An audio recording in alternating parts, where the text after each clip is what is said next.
Today, former police officer Christopher Hayes will be in court. A judge will be deciding if there's enough evidence to try Hayes on charges he sexually assaulted women while on duty. Attorney Dan Gillian is representing other women accusing Hayes of sexual misconduct. He's here with us right now. What do you expect from today's prelim? Well, I expect the judge will allow the case to go forward based upon the evidence. In other words, today is the preliminary exam. It's the first exam of the evidence. Up until today, everything's just been the words, the allegations, the denials.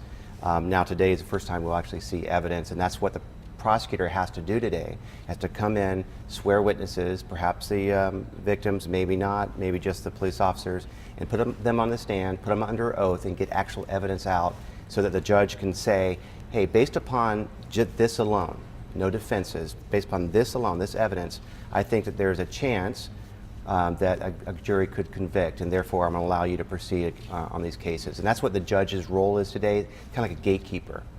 How much more detail do you expect will come out today as they present their case to make sure that this goes over for trial? I think it should be a lot of detail today. It's not going to be everything. In other words, this is not trial, so they don't have to put on all their evidence. But I think that Bonnie DeManis is going to put on enough here, knowing that the media is looking at it. You know, it's going to be treated a little bit differently. I think there could be some GPS evidence. In other words, you know, what these victims told us mesh up with what his vehicle told us as to where he was at certain times. So I think it's going to be very detailed. I think it's going to be quite fascinating and sad, frankly.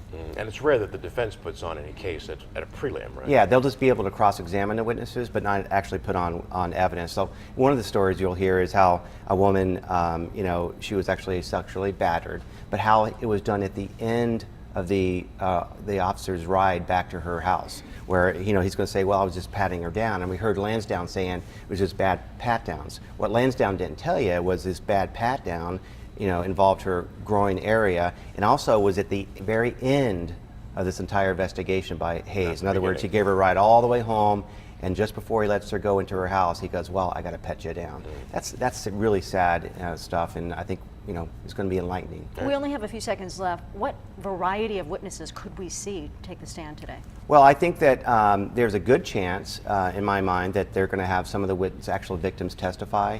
You know, I'll be there. I'll see whether or not they're going to do that. You know, sexual assault cases are treated very, very, you know, with kid gloves by the prosecutors and by the media and by the court. So, but that's a good chance we're actually going to see some of the victims there today.